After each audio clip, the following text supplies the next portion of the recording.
नमो नमः अंदरिकी नमस्कारम Today is the 6th day of our course on Sanatana Dharma.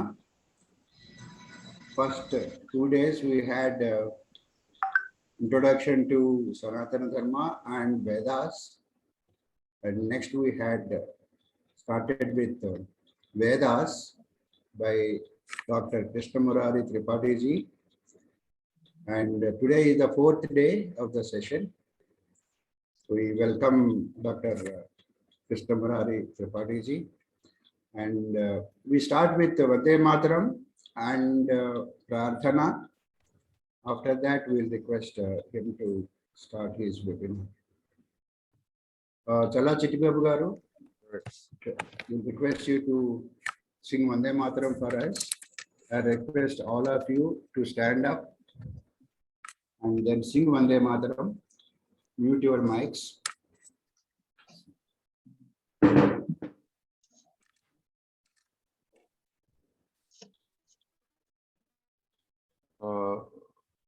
కల్నగర్ మీది mute లో లేదు. Anything, any problem? You are not in the mute, I said.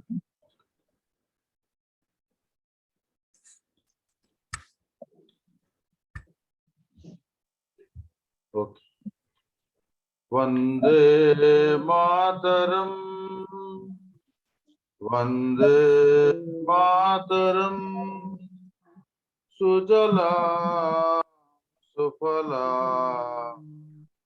Malayaj Sitalam Sasya Syamala Mataram Vande Mataram Subhrajyotsna Pulakitayamini Pullakusumita Drumadala Shobhini Suhasini Sumadhura Bhashini Sukhadam Varadam Mataram Vande Mataram Vande Mataram.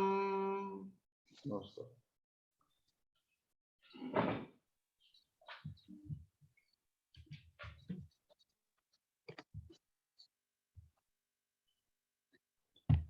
धन्यवादः चला चिट्टिबाबु गारू. Satyavati ji, are you there?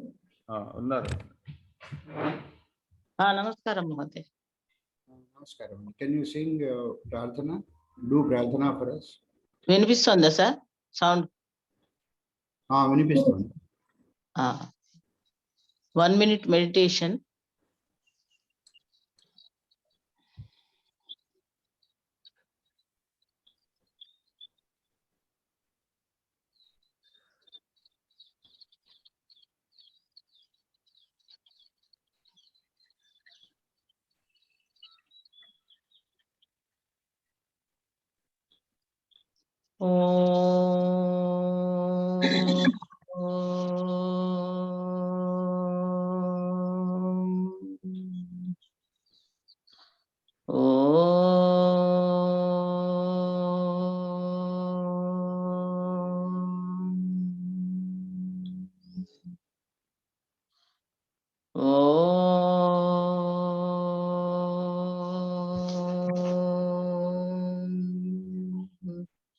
गणानां त्वा गणपतिगुं हवामहे कविं कवीना उपवस्त्रवस्तमं ज्येष्ठराज्यं ब्रह्मणां ब्रह्मणस्पतानः शृण्वन्नोतिभिः सदासनम्.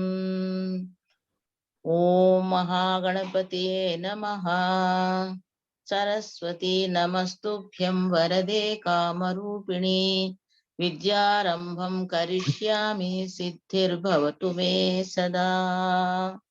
असतो मा सद्गमय तमसो मा ज्योतिर्गमय मृत्योर्मा अमृतं गमय.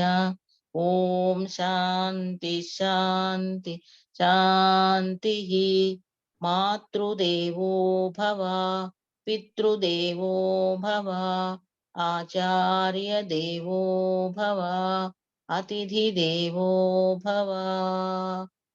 ओम गुरु ब्रह्मा गुरुर्विष्णुः गुरुर्देवो महेश्वरः गुरु साक्षात् परब्रह्म तस्मै श्री गुरवे नमः।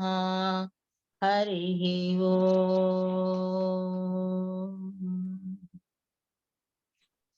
धन्यवादः धन्यवादः। Now let us request our speaker, Mr. Murari Tripathi, to start his webinar.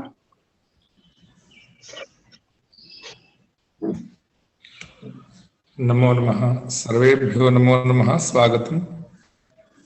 विश्वं दर्पणदृश्यमाननगरी तुल्यन्निजान्तर्गतम् पश्यन्नात्मनि मायया बहिरिवोद्भूतिं यथा निद्रया यः साक्षात् कुरुते प्रबोधसमये स्वात्मानमेवाद्वयम् तस्मै श्री गुरुमूर्तये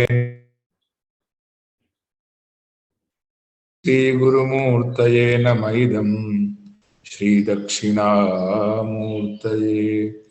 वागीशाद्याः सुमनसः सर्वार्थानामुपक्रमे यन्नत्वा कृतकृत्याः स्युः तन्नमामि गजाननम्। सभी को नमस्कार प्रणाम।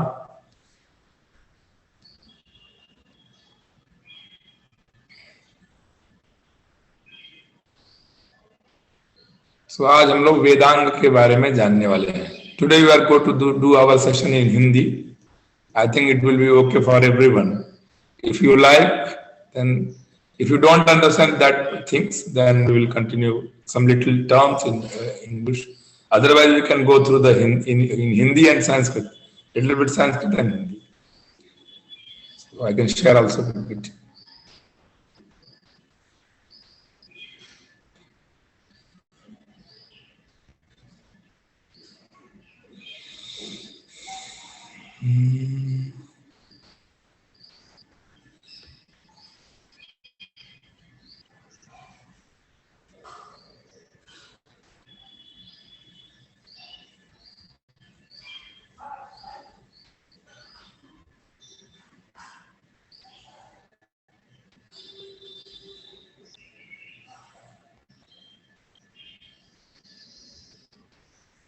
आप लोग को स्क्रीन मेरी दिख रही है?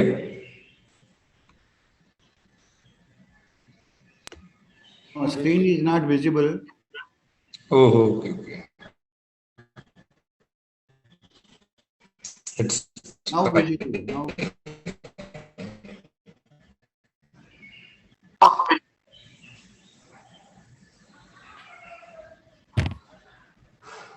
Yeah, now it is visible. Now it's okay? Yes. Thank you. Only you just go to that views and make it full screen. Yeah, I will. That's it. Okay? Right. Okay.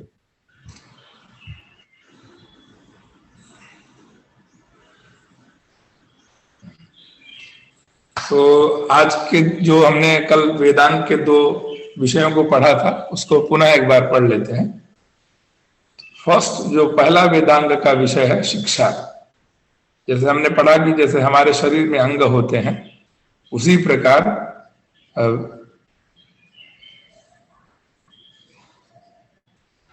आप लोग सुन पा रहे हैं ना हमें? जी सुन पा रहे। हाँ, उसी प्रकार वेद के भी अंग होते हैं और शिक्षा जो उसका है शिक्षा घ्राणन्तु वेदस्य। शिक्षा वेद भगवान की नासिका का अंग का कार्य करती है, नोज का। तो उसके बारे में पता है कि शिक्षा में क्यों पढ़नी चाहिए, क्यों हमें वेदांग को पढ़ने में शिक्षा को, वेद को पढ़ने में शिक्षा कैसे यूटिलाइज करती है, उपयोगिता बताती है। तो बोलते स्वर वर्णाद्युच्चारण प्रकारो यत्र दिश्यते शिक्ष्यते उपदिश्यते सा शिक्षा।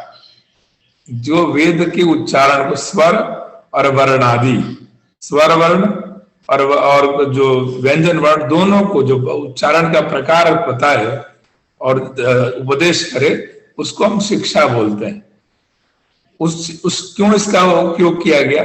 तो जैसे इंद्र शत्रुर्वर्धस्व एक यज्ञ किया था दैत्यों ने, और दैत्यों ने जो यज्ञ किया उसमें उन्होंने गलत उच्चारण कर दिया था। इंद्र का शत्रु बढ़े उच्चारण करना था उनसे, और इंद्र शत्रु बढ़े ऐसा उन्होंने उच्चारण कर दिया था, जिससे वो लोग युद्ध में इंद्र से हार गए थे वो लोग। तो वो कहानी कल आपको हमने बताई थी कि मंत्रोहीन, मंत्र से जो हीन, स्वरतो वर्णतो, और स्वर और वर्ण भी गलत गलत जो उच्चारण करता है, मिथ्या प्रयुक्त न तमर्थमाह, वो मिथ्या के रूप में प्रयुक्त होता है, और होने के कारण अपने प्रसिद्धि अर्थ को नहीं कह पाता, जिस अर्थ का जिस विषय में कहा गया नहीं कह पाता है। और सवाग वज्र, वाग मतलब वाणी, वो जो वाणी है सवाग वज्र, वज्र के समान हो जाती है। यजमानम हीनस्ति, जो यजमान होता है, जो उस कार्य के लिए जो करता होता है, उसको यथेंद्र शत्रु स्वरतो प्राधात, जैसे इंद्र शत्रु में जिन लोगों ने वो उच्चारण करके पाठ किया था वही लोग हार गए, यजमान का ही हानि हो जाता है। इसलिए योग्य वेद पाठ करने वाले को बुला के हमें कार्य करना चाहिए, और इसीलिए शिक्षा का पढ़ना आवश्यक है, क्योंकि शिक्षा हमें सिखाती है, क्या सिखाती है? स्वर वर्णाद्युच्चारण प्रकार, ये आप लोग नोट कर लेंगे। स्वर वर्णाद्युच्चारण प्रकार यत्र शिक्षते उपदिश्यते सा शिक्षा। अब यहाँ पे क्यों शिक्षा उपयोगी? तो हम लोग जब तक उस प्रूफ को वेदों में नहीं पाते हैं तब तक हम लोग एक्सेप्ट नहीं करते हैं कि ये कुछ भी बोल दे रहे हैं, कुछ भी लिख दे रहे हैं कि स्वर वर्ण को पढ़ने को शिक्षा कहते हैं। ऐसा हमारे मन में जिज्ञासा हो जाती है, क्यूरियोसिटी होती है। उस क्यूरियोसिटी को शांत करने के लिए तैत्तरीय उपनिषद में प्रथम वल्ली, तैत्तरीय उपनिषद में 3 वल्लियां हैं, शिक्षावल्ली, ब्रह्मवल्ली और भृगुवल्ली। शिक्षावल्ली जो है वो बताती है कैसे शिक्षा हमें लेनी चाहिए, कैसे शिक्षा ग्रहण करना चाहिए। और ब्रह्मवल्ली ब्रह्म की प्राप्ति के लिए ब्रह्मवल्ली बना, और भृगुवल्ली वो भृगु वारुणी विद्या के बारे में बना, जो हम आपको स्टोरी एक दिन सुनाया था। तो शिक्षिक कहा गया शिक्षाम व्याख्यास्यामः, मतलब हम शिक्षा को बताने जा रहे हैं। और वो क्या? वर्ण स्वर, वर्ण और स्वर, मात्रा बलम, मात्रा और बल, साम संतान इत्युक्त शिक्षाध्याय, ऐसे करके तैत्तरीय उपनिषद में आता है। अब वर्ण क्या है? तो हम सब जानते हैं वर्ण का मतलब होता है अ ई उ क ख। वर्ण मतलब स्वर वर्ण भी होता है और व्यंजन वर्ण भी होता है, वॉवेल भी होता है, कॉन्सोनेंट भी होता है। तो वर्ण को जानना कि वर्ण और उसको कैसे उच्चारण करना है भी जानना। फिर उसमें संस्कृत में आप लोग सब लोग जान जाइए कि त्रिषष्टि ही चतुष्षष्टिर्वा वर्णाः शंभुमते मताः, मतलब 63 या 64 वर्ण होते हैं संस्कृत वर्णमाला में। 64 वर्ण का संस्कृत वर्णमाला होती है, उसमें स्वर और व्यंजन, वॉवेल्स एंड कॉन्सोनेंट कंबाइंड करने के बाद हमें पता चलता है कि ये वर्ण है। फिर उसके बाद दूसरा उन्होंने कहा था वर्ण स्वर, स्वर किसे कहते हैं? अर्थात वेद जो स्वर है वो 3 होते हैं, उदात्तः, अनुदात्तः, स्वरितः। ये तो आपको ऋग्वेद में और सामवेद में और सॉरी यजुर्वेद में, अथर्ववेद में मिलेगा। सामवेद में थोड़े स्वर अलग होते हैं, कृष्ट स्वर, प्रथम, द्वितीय, तृतीय, चतुर्थ, मंद्र, पंचम, इस तरह के स्वर सामवेद में पढ़े जाते हैं। और वो सामवेद के स्वर हस्त ऐसे करके उंगलियों पे दिए जाते हैं। और वेदों के स्वर उदात्त, उच्चैर उदात्त, ऊपर जब मात्रा होती है तब ऊंच ऊपर स्वर देते हैं, और नीचे अनुदात्त, और अनुदात्त जो है नीचे स्वर देते हैं। नीचे की तरफ जब मात्रा होती है तो नीचे स्वर देते हैं, और जब बीच में होता है तो उसको स्वरित या प्रचय करके बोलते हैं। तो ऐसे स्वरों का एक सामान्य बात है। स्वर क्यों उपयोगी है? अब जैसे हम आपके घर आए, और हम जब आए आपके घर तो आप लोगों से हमने कहा, आप लोगों ने कहा कि आइए स्वागत है बैठिए, और वही हम कहेंगे, वही आप लोग कहेंगे आइए स्वागत है बैठिए, तो वो कैसा लगेगा सुनने में? कि ये मार के भगा रहे हैं कि घर बुला रहे हैं। तो इसीलिए स्वर आवश्यक है कि जब हम मंत्रों को स्वर के सहित बोलते हैं, और स्वर अपना एक अर्थ अलग कहता है। जैसे हम लोग ने पढ़ा इंद्र शत्रुर्वर्ध स्वर, तो वहां पे स्वर का ही गलती था, स्वर को ही उन्होंने गलत तरह से उच्चारण कर दिया था राक्षसों ने, जिसके कारण उसका मीनिंग हो गया कि इंद्र शत्रु बढ़े है। तो उनको उच्चारित करना स्वर थोड़ा सा गलत उन्होंने स्वर दिया, तो तत्पुरुष समास नहीं होके बहुव्रीहि समास लोगों ने बोल दिया। मतलब सामान्य बात में हम ये कह रहे हैं कि उन्होंने स्वर का गलत उच्चारण किया, जिससे इंद्र शत्रु बढ़े ऐसा उस मंत्र का फल हो गया, और उस मंत्र का फल होना चाहिए था इंद्र का शत्रु बढ़े। उसके बाद से मात्रा, तीसरा स्टेप है मात्रा। तो मात्रा मतलब ह्रस्व और दीर्घ और प्लुत। ह्रस्व का उच्चारण कैसे होना है, दीर्घ का उच्चारण कैसे होना है, और प्लुत मतलब थोड़ा खींच के बोलते, जैसे भो रामा अत्र आगच्छतु, हे राम यहाँ आइए। थोड़ा किसी को हम बुलाते हैं तो हम लोग थोड़ा प्लुत, थोड़ा खींच के बुलाते हैं, मतलब कि थोड़ा उसके नाम के आगे तो और देर तक रहते हैं, 1-2 सेकंड और बोलते हैं, तो उसको बोलते हैं प्लुत स्वर। और ह्रस्व मतलब छोटी की मात्रा, दीर्घ मतलब दीर्घ, ये सब आप जानते हैं। एक मात्रिक भवेद ह्रस्व, एक सूत्र है कि एक मात्रा वाले को ह्रस्व बोलते हैं, और द्विमात्रिक को दीर्घ बोलते हैं, और त्रिमात्रिक को प्लुत बोलते हैं, 3 मात्रा वाले। अब हम अगला पढ़ते हैं बल। What is the meaning of बला? तो स्थान और प्रयत्न को हम बल की संज्ञा देते हैं, कि जो कंठ आदि जो 8 उच्चारण के स्थान है, हमें लगता है कि हम मुख से बोलते हैं, लेकिन मुख में भी कुछ कुछ ऐसे स्थान है जहां से ही वो अक्षर निकलेगा। आप लोग ट्राई करके देखिएगा कि जैसे कौन सा अक्षर किस स्थान से निकलता है। तो कंठ है, तालु है, मूर्धा है, जिह्वा है, ओष्ठ है। तो इस तरह से 8 स्थान है जहां से हम बोल सकते हैं, उसको बल बोलते हैं। और उसको प्रयत्न भी बोलते हैं, आभ्यंतर और बाह्य प्रयत्न। व्याकरण में आप बाह्यस्तु एकादशा, बाह्य प्रयत्न 11 प्रकार के होते हैं, और आभ्यंतर प्रयत्न 5 प्रकार के होते हैं। तो इस तरह से प्रयत्न करने से, प्रयत्न मतलब जो यत्न है वो भी कह सकते हैं यहाँ पे भी, कि कुछ ना कुछ यत्न करने से उस अक्षर का हम उच्चारित कर पा रहे हैं, उस अक्षर को करेक्टली प्रोनाउंस कर पा रहे हैं। तो ये हो गया बल। और फिर साम संतान। साम का मतलब क्या हुआ? साम मतलब होता है कि दोष रहित। जैसे हमें कैसे किसी चीज का पाठ करना चाहिए, तो पाणिनि जी ने कहा है कि माधुर्यम अक्षर व्यक्ति ही पदच्छेदस्तु सुस्वरः धैर्यं लय समर्थंच षडेते पाठका गुणाः। कोई वस्तु को हमको माधुर्य से बोलना है। माधुर्यम अक्षर व्यक्ति ही, दूसरा है अक्षर व्यक्ति, अक्षरों को अच्छे से फॉर्म करना है। यहाँ व्यक्ति का अर्थ मतलब मनुष्य नहीं है, एक व्यक्त करना अक्षरों को। और पदच्छेदः, जो सिलेबल है, जो एक एक पद है, उनको अलग अलग डिवाइड करके अच्छे से पढ़ना है। और दूसरा है सुस्वर, सुस्वर हो बोलना है। और 5वां धैर्य के साथ बोलना है। और लय सामर्थ्य होना चाहिए। अगर 5 लोग बोल रहे हैं तो एक स्वर में, एक श्रुति में जाना चाहिए। ये 6 पाठक मतलब उस मंत्र को पढ़ने वाले के गुण है। और क्या अवगुण है? अवगुण भी उन्होंने 6 की गणना की है कि 6 अवगुण भी है और 6 गुण भी है। तो इस तरह से ये ऋग्वेद भाषा भूमिका पाणिनि शिक्षा से लिया गया है, जो हमने आपको ये मंत्र बताया, माधुर्य अक्षर भक्ति। फिर संतान। संतान किसे कहते हैं? संतान मतलब वो संतान नहीं, यहाँ पे संधि से अर्थ है। संतान मतलब संहिता। और वर्णानाम अतिशयितः सन्निधि संहिता संज्ञम स्यात्, ऐसा पाणिनि जी कहते हैं कि वर्णों की अत्यंत समीपता को हम संधि कहते हैं। जैसे कल हमने बताया कि राधा जो शब्द है, रा और धा, तो अभी हम उच्चारण करते हैं रा, और फिर 1 घंटे बाद उच्चारण करेंगे धा, तो दोनों का संबंध बन पाएगा? नहीं बन पाएगा। तो वर्णानाम अतिशयितः, वर्णों को अत्यंत समीपता को हम संतान बोलते हैं, संहिता बोलते हैं।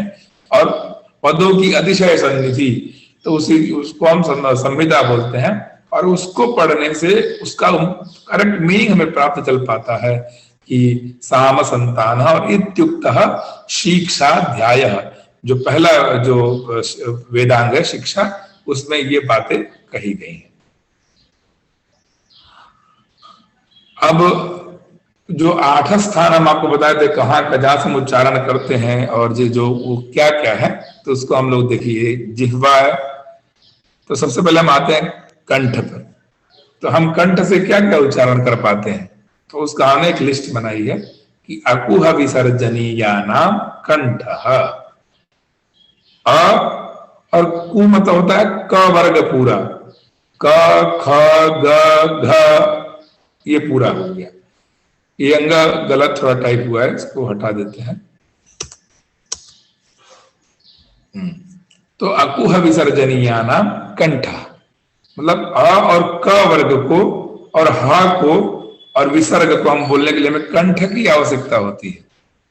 कंठ से हम बोलेंगे, आप ट्राई करके देखिएगा। ये सब जो है ऋतु रसाणा मूर्धा, और ऋतु रसाणा मतलब रिकार और ट वर्ग पूरा, ट ठ ड ढ और र और श जो मूर्धन्य श है, उसको हम लोग बोलने के लिए हमें मूर्धा किया, यानी जो ऊपर का जो तालु के पास के और आगे जुड़ा जाके जो जिसमें हमारा जिह्वा टच करता है, र श, तो उसको मूर्धा बोलते हैं। तो वहां से हम लोग अपर प्लेट बोलते हैं। और ऋतु लसानाम दंताः, रि और त थ द ध न, इसको त वर्ग बोलते हैं। ल और स का उच्चारण हम लोग दांत से, मतलब दोनों दांत की सहायता से करते हैं। और उपू पद्मानीयानाम ओष्ठौ, उ और प फ ब भ म का उच्चारण स्थान हम लोग उपद्मानीयम मतलब ओष्ठ से करते हैं। और जो सबके लास्ट में आपको अक्षर दिखा था ना, अंग ण यम गण नम, जो उसको नासिका से उच्चारण करते हैं। जो हर एक क वर्ग के बाद में इंग था, च वर्ग के बाद में इ था, ट वर्ग के बाद में ण था, त वर्ग के बाद में न था, और प वर्ग के बाद में म था। इन सब का उच्चारण करने से नासिका की सहायता से हम इनका उच्चारण करते हैं। फिर कंठ और तालु, इन दोनों की आवश्यकता से हम लोग ए और ऐ का उच्चारण करते हैं। और कंठ और ओष्ठ लिप्स की सहायता से हम लोग ओ और औ का उच्चारण करते हैं। ओ दौ तो कंठोष्ठम। और वकार सिंगल वर्ड जिसका दांत और ओठ दोनों की ओष्ठ की सहायता से दंतोष्ठम। और जिह्वा मूली यस्य जिह्वा मूलियम, जब क और ख, यानी इसका मतलब यह है कि इसके पहले जब विसर्ग आता है तो उसको हम जिह्वा मूल बोलते हैं। जिह्वा के मूल भाग से जिह्वा मूलियम, इनका उच्चारण करते हैं। नासिका अनुस्वारस्य, और नासिका जो है अनुस्वार जो है उसको नासिका से हम लोग बोलते हैं। इस प्रकार से इसके बारे में पूरा बताया गया कि शिक्षा क्या है। अब उसके बाद से दूसरा जो हम पढ़ने जा रहे हैं वो है, और शिक्षा में ही प्रातिशाख्य एक आता था। हर वेद को बोलने के लिए और सब उनकी उच्चारण की पद्धति के लिए शिक्षा तो है ही, लेकिन प्रातिशाख्य की भी आवश्यकता होती है। प्रातिशाख्य भी यही काम करता है जो व्याकरण कार्य करता है, लेकिन कुछ कुछ शब्दों का वो थोड़ा स्पेशलाइज कर लेता है कि इसको ऐसे बोलना है, वो जो व्याकरण में लिखा है उस तरह नहीं बोलना है। इस तरह से थोड़ा तो उसमें हर एक के अलग अलग प्रातिशाख्य हैं। और बताया भी गया है कि अलग अलग शिक्षा छंदो व्याकरण ही सामान्येनोक्त लक्षणम तदेवं इह शाखायाम इति शास्त्र प्रयोजनम। मतलब उन्होंने कहा कि शिक्षा, छंद और व्याकरण ये सामान्य नियमों का वर्णन करते हैं, और जो उसी शाखा का जो प्रातिशाख्य होता है, प्रति शाखायाम भव प्रातिशाख्य, मतलब प्रत्येक वेद की जो शाखाएं हैं उनसे जो रिलेटेड जो कोई ग्रंथ है उसको हम प्रातिशाख्य बोलते हैं। और प्रातिशाख्य में एक्सेप्शनल वैल्यूज, मतलब उसके उच्चारण का एक विशेष प्रकार बताता है, सभी के लिए नहीं, कहीं कहीं पे उसकी विशिष्टत्व तो उसमें होता है, इसीलिए उसको हम प्रातिशाख्य बोलते हैं। तो तदेवं इह शाखायाम इति शास्त्र प्रयोजनम। देखिए, जब भी हमारे यहाँ कोई भी वस्तु प्राप्त होती है तो हमें फल की अपेक्षा होती है। प्रयोजनम अनुद्दिश्य न मंदोपि प्रवर्तते। प्रयोजन के बिना मंद यानी बुद्धिहीन व्यक्ति भी कार्य नहीं करता है। तो हम, और एक पाणिनि जी ने ही कहा कि या क्रिया सा फलवती, जो भी हम कार्य करते हैं उसमें हम सोचते हैं इसका फल क्या है। तो हमें सोचना भी चाहिए। और फल मतलब उसका नहीं कि हम ग्रीडी हैं और फल की अपेक्षा करते हैं। कोई भी शास्त्र बना, कोई भी ग्रंथ मिला, उसका प्रयोजन क्या है, प्रयोजन क्या है, जानना चाहिए कि कहाँ इसका उपयोगिता है। अगर तो इसीलिए हमने आपको शिक्षा, व्याकरण और छंद होने के बाद भी प्रातिशाख्य का क्या प्रयोजन है, कि हमने आपको समझाने का प्रयास किया। और उसमें ऋग प्रातिशाख्य, ऋग्वेद से जो रिलेटेड प्रातिशाख्य उसको ऋग प्रातिशाख्य बोलते हैं। ये शुक्ल यजुर्वेद से रिलेटेड उसको वाजसनेयी प्रातिशाख्य बोलते हैं। और कृष्ण यजुर्वेद से जो रिलेटेड है उसको तैत्तरीय प्रातिशाख्य बोलते हैं। और सामवेद से जो रिलेटेड उसको पुष्प सूत्र बोलते हैं। ऋग तंत्र, अथर्ववेद से अथर्व प्रातिशाख्य, ऐसे करके ये बहुत सारे प्रातिशाख्य हैं जो हर एक वेद की शाखाओं से रिलेटेड होते हैं। अब दूसरा हमको पढ़ना है व्याकरण। पहला हम लोग शिक्षा हो गए, फिर अब दूसरा व्याकरण पढ़ रहे हैं। तो व्याकरण का मीनिंग होता है इंग्लिश में ग्रामर। और कोई भी शब्द को जानने के लिए हमें व्याकरण की आवश्यकता होती है। इसलिए पाणिनि जी ने कहा मुखम व्याकरणम स्मृतम, मतलब वेद भगवान का जो मुख है, मुख मतलब बोलने का जो कार्य करता है, वो व्याकरण है। तो व्याकरण का अर्थ है व्याक्रियन्ते व्युत्पाद्यन्ते शब्दाः अनेन इति व्याकरणम। मतलब व्याक्रियन्ते, जो उसको स्फुरित करता है, अर्थों को प्रकट करता है, और उसकी व्युत्पाद्य, उसकी व्युत्पत्ति करता है। मतलब जो शब्द आया उस शब्द का वही मीनिंग कैसे है, तो शब्द सिद्धि करता है, अलग न कुछ नूतन सिद्धि नहीं करता है। नहीं तो इनका गणना वेद में हो जाता है। ये जो ऑलरेडी इस पृथ्वी पर शब्द हैं उनकी सिद्धि करता है व्याकरण। सिद्धि मतलब बताता है कि गलत नहीं है, सही है, इसमें जो भी प्रीफिक्स एंड सफिक्स लगे हैं वो सही है, ठीक है, उसकी ये सिद्धि करता है। तो और फिर आचार्य सायण जो है, जो वेदों पे भाष्य लिखा है उन्होंने, उन लिखते हैं व्याकरणम अपि प्रकृति प्रत्ययादि उपदेशेन पदस्वरूपम तदर्थम निश्चयाय प्रसज्यते।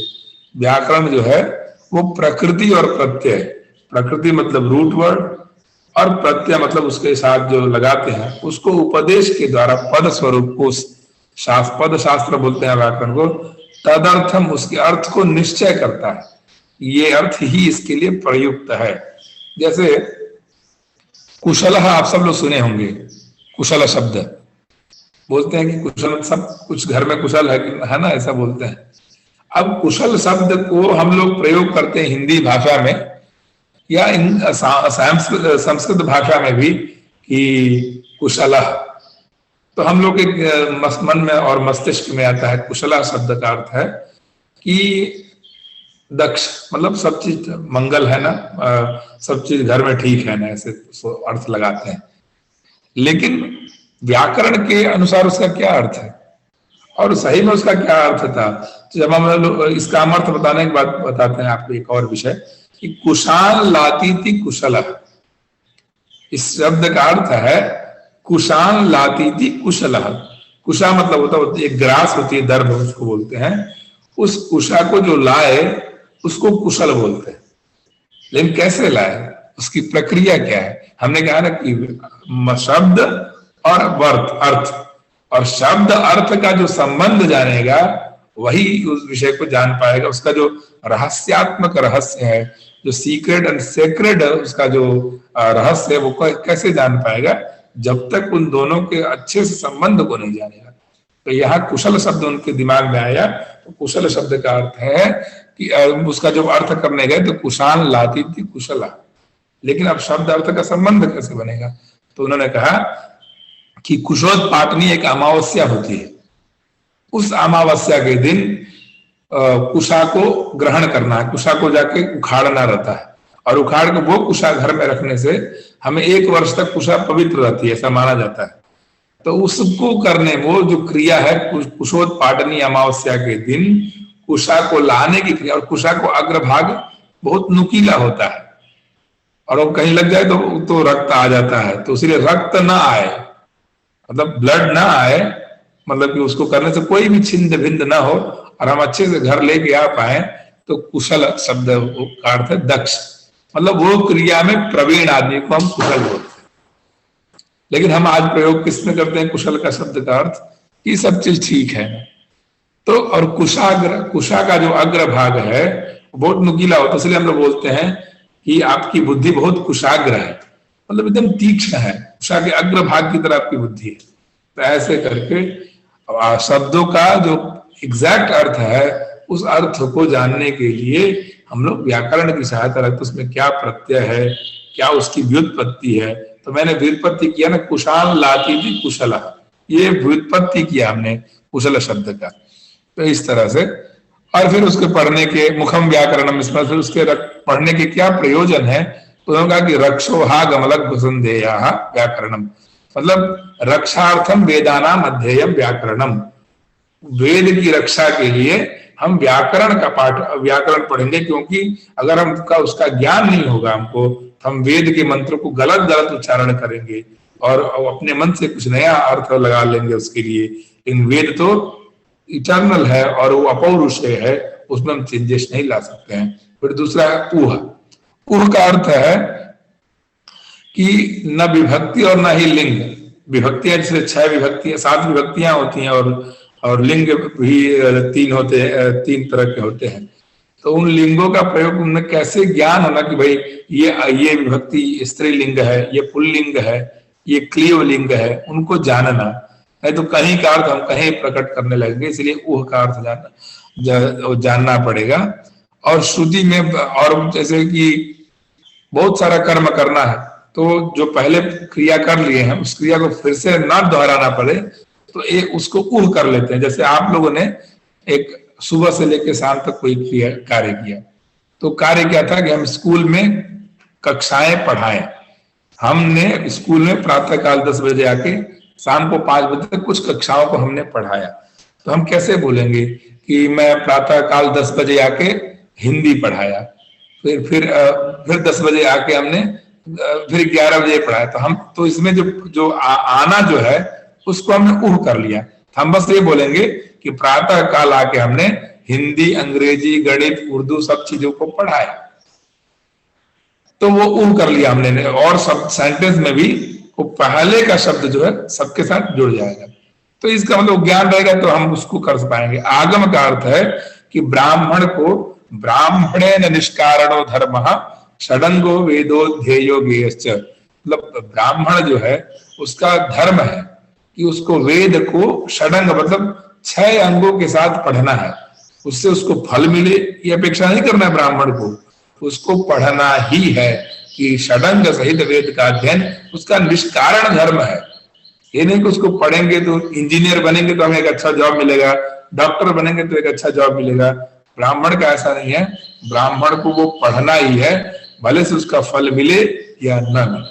फिर उसके बाद से लघु का अर्थ क्या है कि व्याकरण जिसके द्वारा समस्त शास्त्रों का जब ज्ञान हो जाता है, उसमें लघुता, छोटी चीज बड़ी चीज का जो ज्ञान होता है उसको दूर करे। जैसे बहुत सारे शब्द हैं, उनका अनेक शब्द जिनकी जानकारी एक जीवन में संभव नहीं है, तो उस शास्त्र को लघुता करके मतलब छोटा करके समझने की एक विषय रहता है, उसको जानना। फिर असंदेह, संदेह हो जाता है हमें ना कहीं कहीं कि ये सही है कि वो सही है, इसका ये मीनिंग है अलग मीनिंग है, तो उसको कैसे ठीक किया जाए। तो फिर उसके बाद से असंदेह का निवारण भी व्याकरण शास्त्र करता है। फिर उसके बाद से तीसरा है निरुक्त शास्त्र, अर्थावबोधे निरपेक्षतया पद जातम यत्र तद निरुक्तम, ऐसा कहा गया है। अर्थों के अवबोध हेतु जो निरुक्त शास्त्र है, यास्क ने इसको लिखा है, अर्थों के ज्ञान के लिए निरपेक्ष, जिसको जो अर्थ किसी की अपेक्षा न रखें। जैसे जो स्वर वर्ण है वो किसी की अपेक्षा नहीं रखते हैं, लेकिन कॉन्सोनेंट को बोलने के लिए हमें स्वर वर्णों की आवश्यकता होती है। और कहा भी गया तत्र निरपेक्षो रवः श्रुति ही, श्रुति को स्मृति की आवश्यकता नहीं है, पुराण की आवश्यकता नहीं है, लेकिन स्मृति और पुराण और धर्मशास्त्र को श्रुति की आवश्यकता है। क्योंकि श्रुति से ही ये लोग प्रमाण देते हैं, तो वो निरपेक्ष है। निरपेक्ष मतलब अब एक होती है कि हमको एक्सपेक्टेशन होता है लोगों से, उसको अपेक्षा बोलते हैं, और विदाउट एक्सपेक्टेशन निरपेक्ष। तो उसको अर्थ के ज्ञान के लिए विदाउट एक्सपेक्टेशन, हमें कोई जो निरुक्त शास्त्र है उसको किसी और शास्त्र की आवश्यकता नहीं होती है, व्याकरण इत्यादि शास्त्रों की भी आवश्यकता नहीं होते, उसको निरुक्त बोलते हैं। जो बहुत सारे ऐसे शब्द वेदों में पाए जाते हैं, जैसे हवा मह शब्द है और भी अन्य शब्द हैं जिनका व्याकरण शब्द सिद्ध नहीं कर पाता है, तो उस शब्दों की सिद्धि हेतु हमें निरुक्त शास्त्र को पढ़ने की आवश्यकता होती है, और इसको व्युत्पत्ति शास्त्र कहते हैं। व्युत्पत्ति मतलब कि जैसे हमने कहा कुशान लातीति कुशला, तो कुशान लातीत हमने व्युत्पत्ति किया। जैसे हमने बोला कि आचार्य कस्मात्, आचार्य शब्द का व्युत्पत्ति हुआ आचारः आचार्यः, आचारम ग्राहयति आचिनोति आचिनोत्यर्थान बुद्धिमिति वा। आचार्य शब्द को किसे कहते हैं? जो आचारम ग्राहयति, जो आचार ग्रहण करता है, और आचिनोति बुद्धिमिति मतलब चुन चुन के। समाज में बहुत सारा शब्द है, बहुत सारा विषय है, बहुत सारा ज्ञान है, लेकिन कुछ कुछ ज्ञान को लेके आके अपने शिष्य के पास रखना, बुद्धिमिति बुद्धि के द्वारा उसको हम आचार्य कहते हैं। ऐसे बहुत सारी व्युत्पत्तियां हैं जिसको हम समझ जाएंगे कि, तो उसको व्युत्पत्ति शास्त्र कहते हैं। कोई भी शब्द देंगे तो उसकी व्युत्पत्ति करके निरुक्त शास्त्र बताता है कि, और कहता है सब नाम धातु से उत्पन्न होते हैं, कि जितने भी शब्द हैं वो धातुओं से, मतलब उनका कुछ रूट वर्ड है और रूट वर्ड से कुछ अर्थ प्रकट होता है। और भाषा शास्त्र भी इसको कहते हैं। भाषा शास्त्र के माध्यम से हम इसको जानते हैं कि लिंग्विस्टिक आदि इसको बोलते हैं। और भी इसके क्या प्रयोजन है, इसको जानने के और क्या प्रयोजन है, तो उन्होंने कहा कि ये 14 अध्यायों में ये निरुक्त बना हुआ है। 14 अध्याय है, इसमें एक भाग को नैघंटु बोलते हैं, निघंटु, और दूसरे भाग को निरुक्त बोलते हैं। निघंटु मतलब 1 से 5 अध्याय, जो 1 से 3 अध्याय उसको नैघंटु कांड बोलते हैं। इसमें भूमिका और देवताओं का गौण स्वरूप बताया गया है।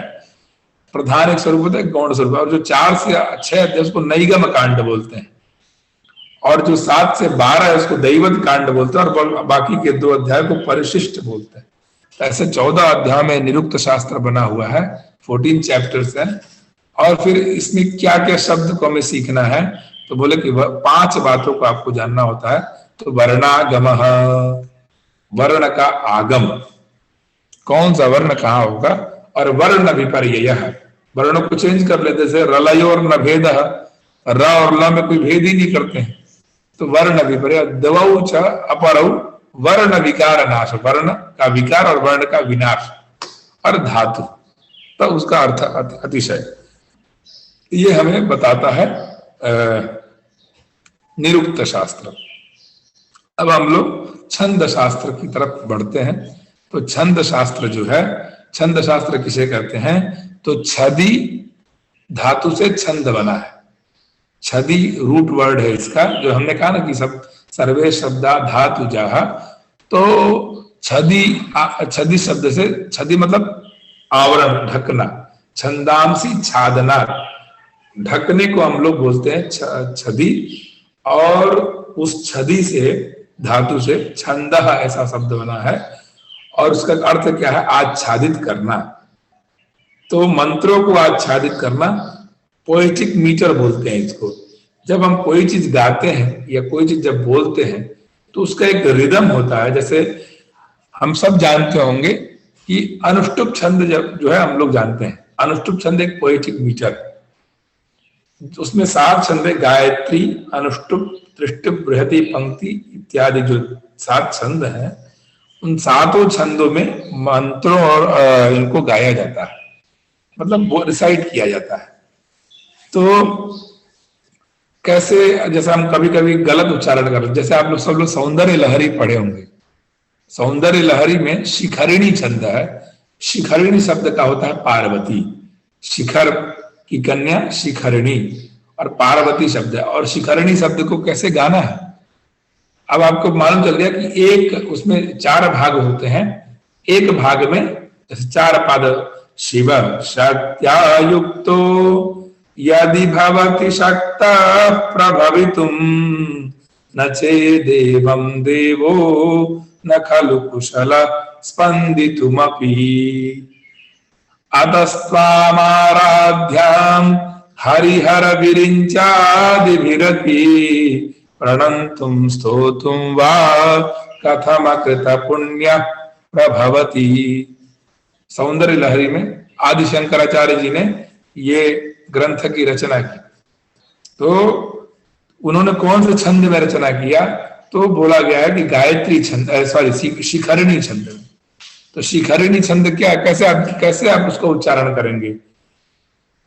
क्योंकि अनुष्टुप का अलग उच्चारण है, गायत्री का अलग उच्चारण है, तो वो जानना पड़ेगा। तो उसमें शिखरिणी का उच्चारण के लिए बताया, उन्होंने सूत्र बताया कि रसैरुद्रैश्चिन्ना यमनस भलग शिखरिणी, रसैहि रुद्रैश्चिन्ना यमनस भलागः शिखरिणी। ऐसा उन्होंने कहा कि शिखरिणी को जब हमको उच्चारण करना पड़ेगा तो कुछ हमारे रूल्स होंगे उसको उच्चारण करने के। क्या रूल्स हैं? रसैहि, कितने रस होते हैं? तो 6 रस होते हैं। तो पहला हम लोग विराम 6 अक्षर पे करते हैं। और रुद्रैहि, रुद्रैहि मतलब 11। तो दूसरा जो हम लोग विराम करते हैं उसको 11 अक्षर पे करते हैं। तो शिव शक्त्या युक्तो, यहाँ पे 6 अक्षर प्रयोग किया। आधे संस्कृत व्याकरण में आधे अक्षर की गणना नहीं होती है छंद शास्त्र। तो शिव शक्त्या युक्तो 6 अक्षर हुआ। और यदि भवति शक्तः प्रभावित 11 अक्षर। इस तरह से हम लोग इस छंद को पहचान कर तभी हम उसको रिसाइट कर पाते हैं। इसीलिए छंद का ज्ञान, पोएटिक मीटर का ज्ञान, वैदिक मीटर का ज्ञान होना बहुत आवश्यक है। जैसे गायत्री अनुष्टुप छंद में हम बोलते हैं कि रामाय रामभद्राय रामचंद्राय वेदसे रघुनाथाय नाथाय सीताया पतये नमः, या अगजानन पद्मार्कं गजाननमहर्निशम् अनेकदन्तं भक्तानां एकदन्तम् उपास्महे। इसको और शिव सुंदर सौंदर्य लहरी का एक शब्द नहीं गा पाए, क्योंकि हमें इसमें क्या है 8 अक्षर पे। अनुष्टुप छंद में 4 पाद होते हैं, प्रत्येक पाद में 8 अक्षर होते हैं। और 8 अगर 8 में 4 का गुना करेंगे आप तो 32 अक्षर, 32 अक्षर आपको मिलेंगे। तो अनुष्टुप छंद में 32 अक्षर होते हैं। हर एक छंद में अलग अलग अक्षर होते हैं। गायत्री में अलग 22, एक त्रिपदा गायत्री 3 पद की गायत्री होती है, 21 अक्षर होते हैं उसमें। और फिर उसके 24 अक्षर, फिर 28 अक्षर, फिर 32 अक्षर, फिर 36, फिर 40, फिर 44, फिर 48। गायत्री में 24, उष्णिक में 28, 4 का बढ़ाना रहता है। अनुष्टुप में 32, गायत्री अनुष्टुप बृहति में 36, गायत्री अनुष्टुप बृहति पंक्ति में 40, गायत्री अनुष्टुप बृहति पंक्ति त्रिष्टुप में 44 और जगति में 48। और फिर ये तो सामान्य, इसके बाद बहुत गणना बढ़ता है। तो छंद शास्त्र को पढ़ने के लिए, और वैदिक छंद थोड़े और अलग हैं। ये छंद में भी वैदिक छंद थोड़े अलग। तो वैदिक छंद और लौकिक छंद 2 तरह के छंद होते हैं। वो छंद शास्त्र के जो जिन्होंने लिखा था उनका नाम था लगधाचार्य ने। लगध नाम के जो ऋषि थे उन्होंने ज्योतिष को लगधाचार्य ने लिखा था। छंद शास्त्र के जो लिखने वाले थे, और स्मरण में भी नहीं आ रहा, बाकी कात्यायन ने भी लिखा है इस विषय के लिए, यद अक्षर परिमाणम तच्छंदम। तो छंद शास्त्र उन्होंने, कात्यायन क्या भी मन है कि यद अक्षर का जो परिमाण जो बताता उसको हम छंद कहते हैं। और पिंगल मुनि, हाँ अभी याद आ गया मुझे, पिंगल मुनि ने छंद शास्त्र की रक्षा की है, मतलब रचना की है। पिंगल मुनि के द्वारा ये रचित छंद सूत्र करके एक ग्रंथ है, जिससे हम लोग जान पाते हैं कि किसका उच्चारण किस तरह किया जाता है। अब बहुत सारा विषय है, हम लोग बहुत संक्षेप में जा रहे हैं। ज्योतिष शास्त्र, जो ज्योतिष एस्ट्रोनॉमी, जो अंतरिक्ष विद्या, उसमें भी बहुत सारी विद्याएं का नाम है। लेकिन यहाँ पे वेदांत ज्योतिष का क्या मतलब है, तो उन्होंने कहा लगधाचार्य, लगध जी ने इस विषय को लिखा, लगधाचार्य ने ज्योतिष लिखा। और उन्होंने कहा कि 5 संवत्सरमयं युगाध्यक्षं प्रजापतिं ऐसा करके जो प्रजापति उन्होंने बताया कि गणना का ब्रह्मा का दिन कितना एक और कितने युग का एक चतुर्युग का एक युग महायुग होता है और उस महायुग के कितना मनवंतर होता है, उस मनवंतर में का एक दिन एक अहोरात्र, 4 मनवंतर का एक अहोरात्र ब्रह्मा का दिन होता है। तो ब्रह्म कालमान बताया उन्होंने कैसे मान गणना की जाती है और उन्होंने क्या, और फिर खगोल की स्थिति जो सूर्य मंगल इत्यादि जो ग्रह हैं वो कैसे हैं उसके बारे में भी बताया। और फिर कहा गया यथा शिखा मयूराणाम नागानाम मणयो यथा तद्वद वेदांग शास्त्राणाम ज्योतिषम मूर्धनि स्थितम। यथा शिखा मयूराणाम, मयूर यानी पिकॉक आप लोग देखे हैं, उसके शिखा होती है, उसके मुख के ऊपर यहाँ पे वो 3 ऐसे बने होते हैं।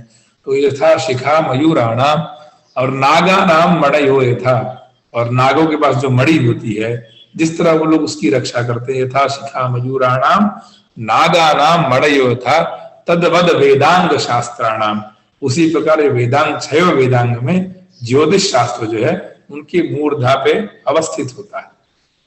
तो मूर्धा पे उनके अवस्थित होता है और उस तरह वो ज्योतिष शास्त्र रक्षा करता है। और ज्योतिष शास्त्र हमें ये बताता है कि कौन सा काल अभी क्या चल रहा है, उसमें कौन सा याग करना है, वेद की रक्षा के लिए ज्योतिष का क्या प्रयोजन।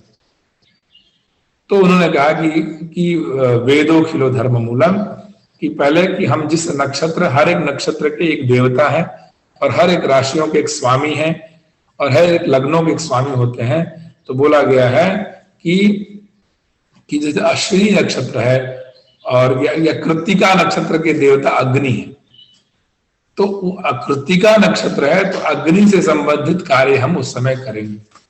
बहुत सारे नक्षत्र से बताता है वास्तु का कार्य कब करते हैं, ये कब किस समय विवाह करना है, किस समय उपनयन करना है, तो मुहूर्त का ज्ञान कराता है। और फिर इसी में ज्योतिष में पंचांग एक भाग होता है। पंचांग किसे कहते हैं, 5 अंग जिसमें हो उसको पंचांग करते हैं, कहते हैं तिथि ही विष्णु, फिर विष्णु तथा वारः, नक्षत्रम नक्षत्रम विष्णुरेव च, योगश्च करणं चैव सर्वं विष्णुमयं जगत। तो तिथि, नक्षत्र, वार और योग और करण, ये 5 विषय जिसमें बताए जाते हैं उसको हम पंचांग बोलते हैं। तो कहने का विषय यह है कि प्रत्येक ग्रह की स्थिति क्या है। जैसे वेद में आप अगर ये ज्योतिष शास्त्र को, एस्ट्रोनॉमी, अंतरिक्ष में क्या होने वाला है, अंतरिक्ष की स्थिति क्या है, सब बताता है। और कब चंद्र ग्रहण पड़ेगा, आज से 10 वर्ष बाद भी सूर्य ग्रहण कब होगा, सूर्योदय कब होगा, सूर्यास्त कब होगा, सिंगापुर में कब होगा, कनाडा में कब होगा, थाईलैंड में कब होगा, अमेरिका में कब होगा, इंडिया में कब होगा, संपूर्ण विश्व में कब सूर्योदय और कब सूर्यास्त होगा, ये हमें वेद ज्योतिष शास्त्र के माध्यम से बताता है। फिर किस महीने में हमें क्या ग्रहण करना चाहिए, क्या भोजन करना चाहिए, किन पदार्थों का हमें त्याग करना चाहिए, ये भी ज्योतिष शास्त्र ही बताता है कि हमें कब क्या ग्रहण करना और क्या नहीं ग्रहण करना है, किस काल में हमें क्या करना चाहिए। इस हेतु हमें ज्योतिष शास्त्र को जानना पड़ेगा। एक अब सामान्य आपको हम उदाहरण देते हैं कि केपलर लॉ आप लोगों ने, सब लोगों ने पढ़ा होगा कि केपलर ने प्लैनेटरी सिस्टम का इन्वेंशन, मतलब उन्होंने बताया कि वो सब कि केपलर की 9 प्लैनेट्स या 7 प्लैनेट, जो भी उन्होंने एक कि ग्रहों के बारे में उन्होंने एक सिद्धांत अपना डेवलप किया। और हम लोग जानते हैं कि वो सिद्धांत बहुत ही पक्का वाला सिद्धांत है। हमारे मन में जिज्ञासा होती है कि भाई कि हमारे जो ऋषि मुनि जो थे वो सब अंधविश्वासी थे, उनको तो क्यों इंडिया केवल कहता है कि यानी भारत के जो ऋषि मनीषी बोलते हैं कि इसमें सब कुछ है, लेकिन सब चीज तो इन्वेंशन बाहर के लोगों ने किया। तो हमने कहा कि एक गैप आ गया था बीच में, जिससे हमें लगा कि हम लोग कुछ नहीं कर पाए और हम लोग का लिखा हुआ केवल ग्रंथों में है और बाकी लोगों ने इस सिस्टम को बनाया। तो उन्होंने कहा केपलर जी ने कि जो मंगल ग्रह है, पृथ्वी का एक भाग टकराया और वो अंतरिक्ष में गया और इसीलिए मंगल ग्रह जो है वो पृथ्वी का ही एक भाग है। ऐसा उन्होंने सिद्धांत, एक डिसिप्लिन डेवलप किया। इंग्लिश में उन्होंने, आप लोग पढ़िएगा इस विषय में, उन्होंने लिखा है। अब बताइए, जब आप लोग घर में कोई भी कार्य कराते होंगे, पूजा पाठ इत्यादि, तो आपके घर में प्राचीन काल में एक पंडित हुआ करते थे। पुरोहित हुआ करते थे। पुरोहित शब्द का अर्थ है पुरः एनम दधाति थी पुरोहितः, पुरः अग्रे स्थित्वा कल्याण भावायः करोति सह पुरोहितः, वयम राष्ट्रे जागृयाम पुरोहितः, मतलब इस राष्ट्र को कल्याण की तरफ ले जाने में सर्वप्रथम दायित्व किसका है? पुरोहित का है। तो पुरोहित जो है पुरः एनम दधाति, मतलब आपकी 2-3 पीढ़ी पहले आपके घर के कुल पुरोहित हुआ करते होंगे और वो आपको मार्गदर्शन करते होंगे इस समय ये कार्य करेंगे तो ये फल मिलने वाला। तो इस प्रकार से तो वयम राष्ट्र, इस राष्ट्र को जागृत करने में पुरोहितों का बड़ा कर्तव्य है, वो निभाना पड़ता है। तो उन्होंने कहा कि भाई तो आपके घर में जब वो आते थे तो एक मंत्र पढ़ते होंगे कि ब्रह्मा मुरारी त्रिपुरांतकारी भानु शशि भूमि सुतो बुधश्च गुरुश्च शुक्रः शनि राहु केतवः सर्वे ग्रह शांतिकर भवन्तु, ऐसा उन्होंने उच्चारण करते होंगे।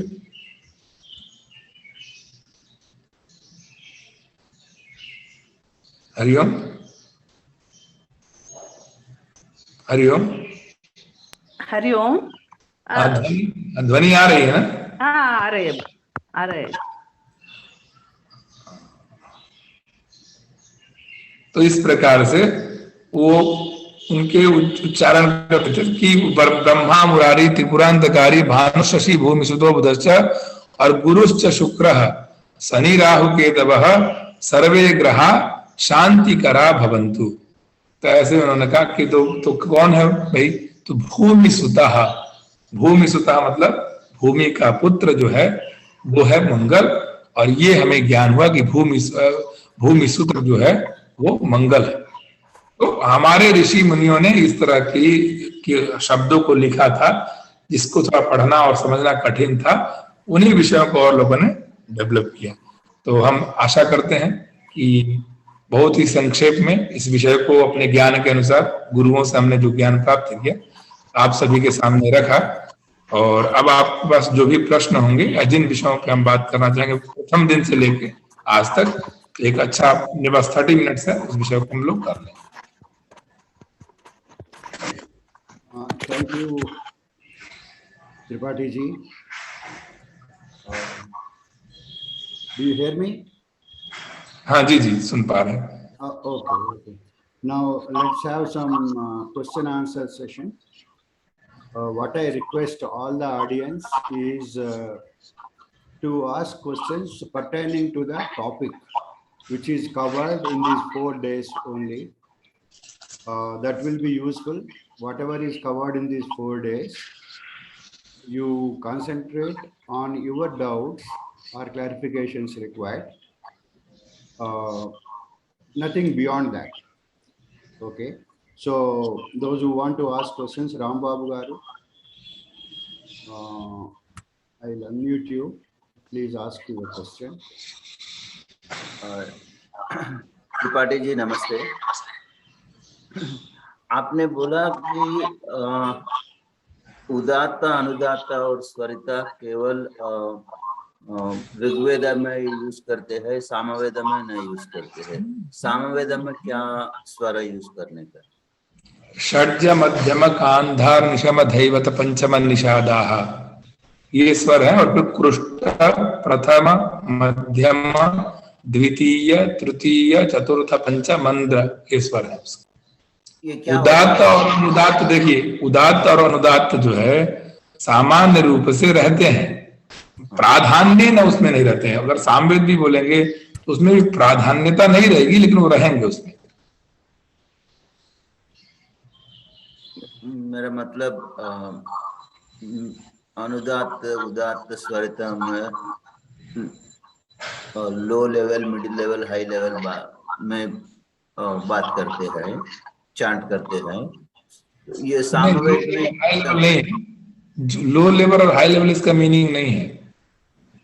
हाँ, मतलब शब्दों के ऊपर एक एक स्वर होते हैं और वो मतलब कि उस तरह से उसका उच्चारण पद्धति है। लो लेवल हाई लेवल में तो छोटा और बड़ा हो जाता है। हाँ, ये थोड़ा धीमे चैंट करना है, थोड़ा सा तेज चैंट करना है, ऐसा नहीं है।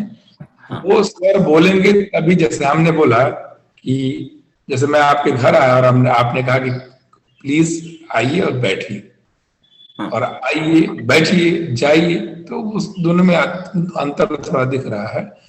मतलब वो स्वर से बोलने से वो मंत्र देखिए कितना सुंदर सुनने में लगता है, उसी स्वर को नहीं सुन पाते लोग, तो उसका अलग मीनिंग होता है। ठीक, धन्यवाद।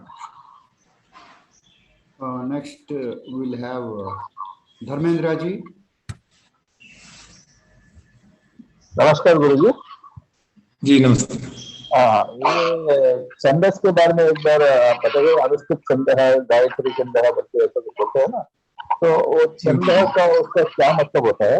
और दूसरा प्रश्न है, वो पंचांग में तिथिवार नक्षत्र योग करना है ना, ये योग करने का कितना महत्व है पंचांग में? अच्छा, बहुत सुंदर। तो छंद जो है, छदी छादन, छंदांसी छादना, आवरण करने का मतलब कोई भी विषय जब बन गया उसको आवरित करने को हम छंद बोलते हैं। कि किसी भी वस्तु, जैसे शब्द हो गए, शब्द का एक वाक्य हो गया, उस वाक्य को हम कैसे बोलेंगे, तो बोलने की एक पद्धति चाहिए। तो इसलिए हमने पोएटिक वैदिक मीटर्स की आवश्यकता होती है, इसीलिए वो वैदिक मीटर हमें चाहिए। और फिर गायत्री इत्यादि तो 7 छंद हैं ही, इसके बाद भी 100 से भी अधिक छंद हैं। इसीलिए अपने से कोई वेद को नहीं पढ़ सकता है, वेद पढ़ने के लिए गुरु की आवश्यकता है। क्योंकि हम जान रहे हैं क ख ग घ, वही शब्द तो उसमें लिखे हुए हैं इधर उधर करके, लेकिन हम खुद से नहीं पढ़ पाते हैं, स्वयं से नहीं पढ़ पाते हैं, क्योंकि हम लोग नहीं जानते उसका पोएटिक मीटर क्या है, और हम लोग गलत उच्चारण कर बैठते हैं। इसलिए छंद शास्त्र पढ़ने की आवश्यकता हुई। दूसरा विषय यह है कि योग और करण का क्या महत्व है, तो जितना महत्व तिथि का है उतना ही महत्व योग और करण का है। तो हम जब भी पंचांग, इसीलिए पंचांग हम देखते हैं, अब आजकल लुप्त हो गया है।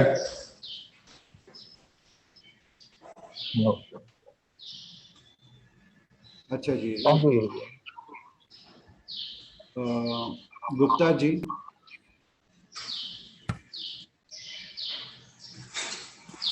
Namaskar. नमो नमः। Able to give you a brief of what you have taught today in English? ना वो 1-1.5 घंटे का सेशन था, ओके। और वो ब्रीफ करना मैं अपना पीपीटी शेयर कर दूंगा जो इंग्लिश में बना है, और आपको बाबू सर या शेयर कर देंगे, पूरे ग्रुप में ही वो चला जाएगा। तो सब लोग उसको, इंग्लिश में भी है और हिंदी में भी है, मतलब हिंदी और इंग्लिश मिक्स दोनों है, तो उसमें आप पढ़ लेंगे तो आपको समझ में आ जाएगा। धन्यवाद। ओके, प्रवीण जयंती।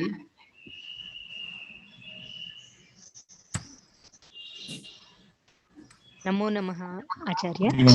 नमो नमः।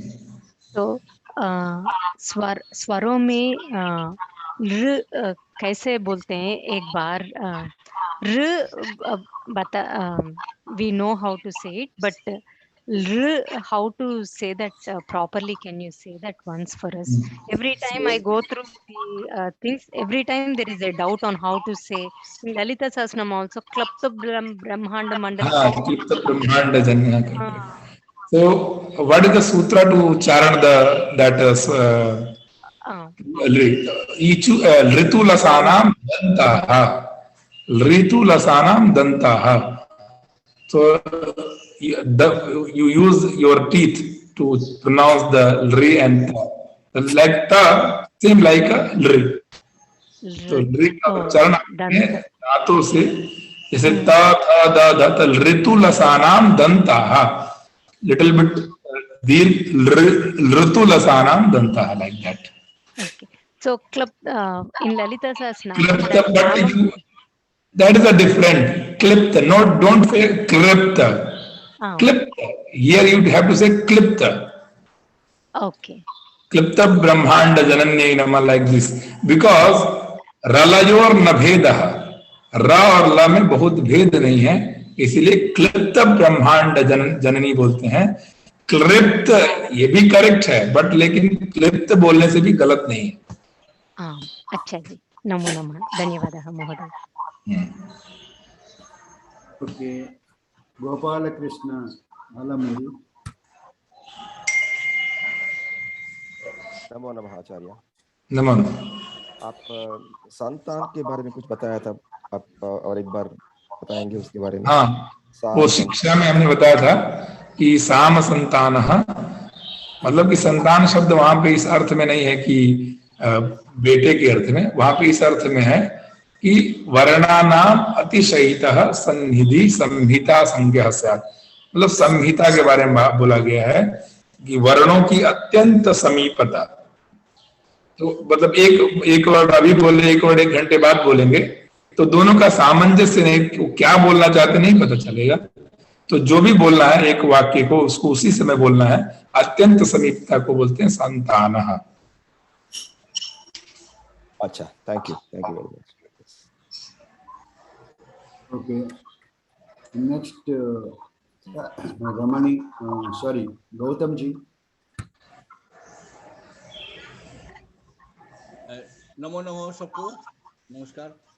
अच्छा, अभी जो क्वेश्चन किया उन्होंने तो ये कैसे वो लीकर जो है उसको उच्चारण क्या करना है, कैसे प्रोनाउंस करना, उसके बारे में मैं थोड़ा कमेंट है मेरा। देखिए, हम इंग्लिश में जो दूसरा वर्ड ऐसे बोलते हैं, साइकिल, व्हीकल, ये जो क का लास्ट करते हैं ना, ये जब लिखा जाता है किसी हिंदी में उसको साइकिल लिखा जाता है, लेकिन वो साइकिल नहीं है, एक्चुअली साइकिल। ये जो क होता है वो एक्चुअली ली का उच्चारण जो प्रोनाउंसिएशन वही है, बल्कि वो हम बिना जानते ही उसको इंग्लिश वर्ड में ये करते आए हैं। देखिए, और इसके आंसर दिया। दूसरा मैं अपना एक कमेंट देना चाहता हूँ। ये मैं अक्सर कोई हिंदी का जो कंप्यूटर में हिंदी का उपयोग इस सिलसिले में हम करते रहते हैं समझने के लिए। देखिए, जो इंग्लिश अल्फाबेट है उसमें देखिए ए एक भावेल है, बी सी डी तीनों कॉन्सोनेंट है, फिर ई एक भावेल है, और उसके भावेल और कॉन्सोनेंट को अलग नहीं किया है। नॉट ओनली वो है कि बी कहाँ है, पी कहाँ है, कोई उसको ठिकाना नहीं है। जबकि भारतीय भाषा में, संस्कृत में, एक तरफ हम लोग स्वरवर्ण को कर दिया, दूसरे व्यंजन वर्ण कर दिया। व्यंजन वर्ण में भी जो हम लोग जो क से लेके म तक जो हमें अरेंजमेंट किया गया है, उसमें देखिएगा कि पहले वो हमने शुरू किया कंठ, फिर तलब, क और फिर च जो तलु से होता है, च फिर मूर्धा, दंत हो गया, फिर ओष्ठ। देखिए सीक्वेंस है, देखिए जहाँ एकदम कंठ मूल में ये होता है।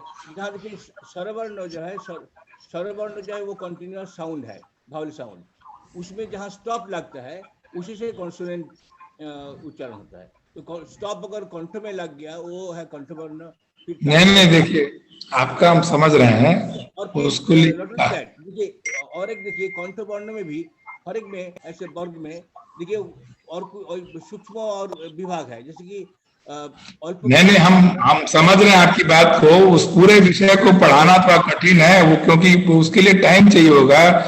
कादयो मावसाना स्पर्शा, वो सूत्र है, कादी से लेके म को स्पर्श, जो आप बोल रहे हैं ना कि टच करता है, उसको स्पर्श वर्ण बोलते हैं। यमगणना नाम नासिका, वो सब सूत्र हैं और स्पष्ट रूप से कहे गए हैं।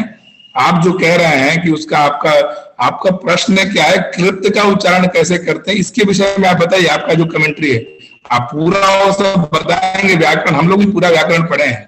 आप अपना कमेंट दे दिया, क्लिप्त के बारे में वो तो मैंने बोल दिया, उसको तो हो गया।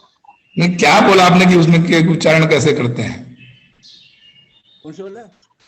क्लिप्त का उच्चारण कैसे करते हैं? मैं बोला कि जो साइकिल, व्हीकल हम बोलते हैं ना। नहीं, वो इंग्लिश से आप मत करिए, वो इंग्लिश बहुत ही गलत है इंग्लिश। अगर आप सिस्टमेटिक नॉलेज, आप संस्कृत पढ़ रहे हैं और उसकी तुलना इंग्लिश से करके दे रहे हैं, तो हम उसको एक्सेप्टेबल है ही नहीं। आप तमिल को ले लीजिए, तेलुगु को ले लीजिए, मराठी को ले लीजिए, एक्सेप्टेबल है। लेकिन इंग्लिश से लेके अगर उसको तुलना करेंगे तो एक्सेप्टेबल है। हम बिना जानते ही उसको उच्चारण करते हैं। वो क्या का कुल है जो है, वो कुल जो कुल बोलता है ना, वो कुल। तो ब्रिटिश इंग्लिश अलग बोलती है और अमेरिकन इंग्लिश अलग उच्चारण होता है और इंडियन इंग्लिश अलग बोलते हैं लोग। अब आपको बता रहे हैं क्लिप्त, क्लिप्त। अब यहाँ पे तो सुनिए, आप 1 मिनट सुन लेंगे, आपका प्रश्न समाधान हो जाएगा। नहीं तो आप बोलिए, हम सुनते हैं। क्या करना चाहते हैं? त्रिपाठी जी, आप बोलिए। आपको हम सुने। हाँ, त्रिपाठी जी आप बोलिए। आप बोलिए, आप बोलिए। हाँ, तो सभी वर्णों के जो री शब्द है वो स्वर वर्ण में आता है। वैदिक व्याकरण में री, उसको स्वर वर्ण बोलते हैं। ठीक है, वो ला वाला नहीं समझिएगा कि ला जो व्यंजन वर्ण में आता है वो वाला ला यहाँ है। ठीक है, तो उस स्वर वर्ण का उच्चारण हम कैसे करते हैं? और क का उच्चारण स्थान क्या है? कंठ। तो आधा क इधर है, और बिना व्यंजन वर्ण स्वर वर्ण के उच्चारण के हम कर नहीं पाते हैं। तो री यहाँ पे उसकी सहायता क की सहायता कर रहा है। तो कंठ से भी बोलना है और दांत से भी बोलना है, लेकिन कुछ एक्सेप्शन सूत्र होते हैं, उस सूत्र को बाध देता है, दूसरे सूत्र को पैदा करता है। जैसे ये कार्य अभी नहीं करना है, ये कार्य करना है। जैसे आप सुबह से शाम एक है पीनो देवदत्त दीवान भूंगते, मतलब एक लड़का मोटा देवदत्त है, वो मोटा है। पीनो देवदत्त दीवान भूंगते, दिन में नहीं खाता है लेकिन मोटा है। कैसे मोटा है? तो उसके लिए सूत्र है, भाई रात को तो खाता ही होगा तभी तो मोटा है। कहने का मतलब यह है कि कुछ एक्सेप्शनल सूत्र जो पुराने सूत्रों को बाधता है, तो यहाँ पे भी कंठ और दांत से उसका उच्चारण होना है। क्लिप्त ऐसा बोलना है, लेकिन क्लिप्त ये भी बोलने से अशुद्ध नहीं है, उसका भी वही अर्थ होगा व्याकरण इत्यादि शास्त्रों के द्वारा। ठीक है,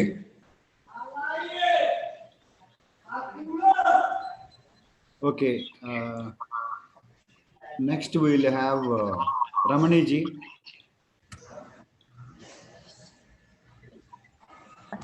Namo Namah, Krishnamurti ji. I have question regarding that Brahma. What is the right word? We always get confused. सही में बहुत ही कठिन है, क्योंकि इन वेदास वी हैव टू से ब्राह्मण, बट इन सामान्य लौकिक व्याकरण ब्राह्मण, ब्रह्म ऐसा, बिकॉज द ह वर्ड इज द फर्स्ट, ह वर्ड इज द फर्स्ट। सो उसको उच्चारण करना है कि पहले फिर माँ का उच्चारण बाद में करना है। ये ग्रामेटिकल है, लेकिन कहीं कहीं आर्षत्व हो जाता है। आर्षत्व मतलब ऋषियों की परंपरा हो जाती है, और उसको बोलते हैं ब्राह्मण। देखिए हकार आ रहा है पहले, तो उसको बोलने की पद्धति है, ह पहले ही बोलना है, ब्राह्मण ऐसे बोलना है।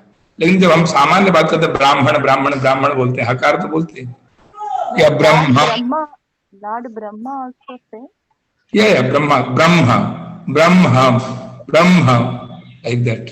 लेकिन आगे Ma first, right? Yeah, no, ha is first, but when you उसको बोलेंगे तो ब्रह्मा, but ब्रह्मा, तो हकार भी उसमें आ रहा है और मकार भी आ रहा है, दोनों को एक साथ उच्चारित करना है। And I have one more question. That सौंदर्य लहरी आपने बताया कि वो शिखरिणी छंद में है, तो सभी वो 100 श्लोका में सब all shloka should be recited in सभी में है, लेकिन जो पहला श्लोक है भूमौ स्खलित पादानां भूमिरेवावलंबनम त्वयि जाता पराधनां त्वमेव शरणं शिवे, ये अनुष्टुप छंद है। बाकी 100 शिवशक्त्या एक तो से लेके पूरा 103 पूरा उसी में एक ही स्वर में गाना चाहिए, एक ही स्वर में गाना, एक स्वर। नमस्कार जी। Dharmendra ji wants to again to talk. Okay, Dharmendra ji. जी एक छोटा संदेह है, जो तमिलियंस कहते हैं कि द्रविडियन लैंग्वेज पुराना है संस्कृत से भी, ये कितना सच है? सुनाई नहीं दिया, फिर से पुनः बोलेंगे। ये तमिलियंस बोलते हैं कि Tamil is older than Sanskrit. How far is it right? अब देखिए, जो लिपि है वो तो उनकी पुरानी है, वो ग्रंथ लिपि है। तमिल में जो तमिल बोलने की जो लिपि है वो पुरानी है, उनकी ग्रंथ लिपि, और देवनागरी जो है वो उससे नई है। लेकिन जो वेद वाली लिपि है उसको ब्राह्मी लिपि बोलते हैं, और वो ओल्डर देन ग्रंथ लिपि।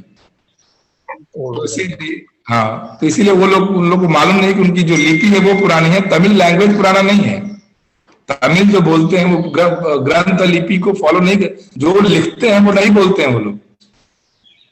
जैसे तांगल बोलते हैं, तांगल तांगो तांगल लिखते हैं और तांगो वो लोग बोलते हैं। वांगल वांगो ये जो है उनके थोड़े अंतर है। तो इसीलिए लिपि पुरानी है, ग्रंथ लिपि सही में ओल्डर देन संस्कृत देवनागरी। देवनागरी लिपि तो बहुत नहीं है, उससे पहले बहुत सारी लिपियां हुई थी, तो ऐसा कह सकते हैं। अच्छा जी, अभी Radhe Shyam Mishra ji has put 1 or 2 chat questions. I think now we'll give him a chance to speak. I'll unmute him. Mishra ji, आप खुद अपना क्वेश्चन पूछिए। जी नमो नमः गुरु जी। जी नमो नमः गुरु जी, बहुत अच्छा आपने संस्कृत में जो छंद और ज्योतिष और निरुक्त शास्त्र को बताया, ये बहुत ही अच्छा बताया। कुछ मैं ये जानना चाहता था कि ये जो हमारे वेद है वो ब्राह्मी लिपि में लिखे गए हैं, इनको ब्राह्मी लिपि को कैसे पढ़ा जा सकता है? तो ब्राह्मी लिपि जो है वो लिपि जो है, पांडु लिपियां बहुत सारी अभी हैं। तो जैसे हम वेद पढ़ते हैं तो गुरु शिष्य परंपरा है कि गुरु जी ने हमको पढ़ाया, तो गुरु पढ़ा और हम सीखे उसको, तो एक लीनियंस है, तो वो चलता आया एक परंपरा। तो किसी गुरु, अभी भी वो लिपियां हैं, वो लिखने में वो लिपियां थोड़ी नागर लिपि में है। अभी जो आपको संस्कृत दिखता है वो नागर लिपि देवनागरी है, वो ब्राह्मी लिपि नहीं है। ब्राह्मी लिपि को लिखने वाले बहुत कम लोग हैं इस दुनिया में, बहुत ही कम लोग हैं। इवन हम भी नहीं लिख पाते हैं ब्राह्मी लिपि, ठीक है। तो हम लोग भी सब लोग देवनागरी ही लिखते हैं अभी।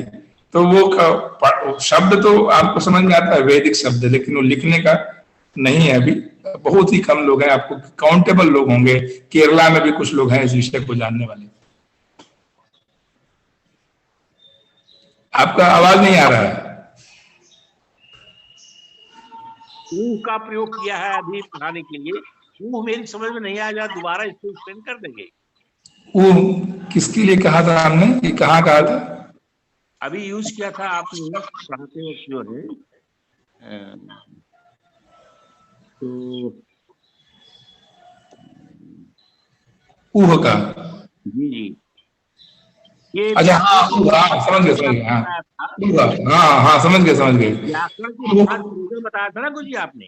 हाँ समझ गए सर। अक्षोभाग अलग व्याकरण जब पढ़ते हैं उसमें ऊह करके एक होता है। कहने का मतलब ये होता है ऊह का अर्थ कि जब मान लीजिए आपको बहुत सारे कार्य, जब आपके यहाँ कोई पूजा पाठ होती है, कुछ क्रियाएं होती हैं, तो एक तंत्रेण हो जाए, मतलब इस देवता का आवाहन करना, इस देवता का आवाहन करना, इस देवता का आवाहन करना है।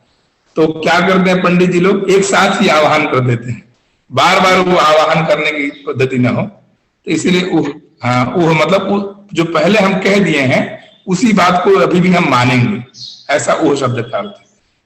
ठीक है। तीसरी बात, नमस्कार। सबसे बड़ा छंद जो है, सबसे लॉन्गेस्ट छंद का उदाहरण कौन सा होगा? कौन सा सबसे बड़ा छंद है? कौन सा शास्त्र ऐसा है जो सबसे लॉन्गेस्ट छंद है? वो तो होता है 44 से 48 बताया आपने। 48 अक्षर का तो ये बेस है, इसके ऊपर ही उरिक भूरिक, मतलब एक कम करेंगे, दो अधिक करेंगे, बहुत बढ़ता जाता है। तो एग्जैक्ट बताना थोड़ा कठिन होगा कि कौन सबसे लास्ट है। ये 1000 मतलब 100 से अधिक छंद है। ये तो हम आपको 7 छंद बताएं जिसमें इतने अक्षरों का इधर उधर होता है। ठीक है।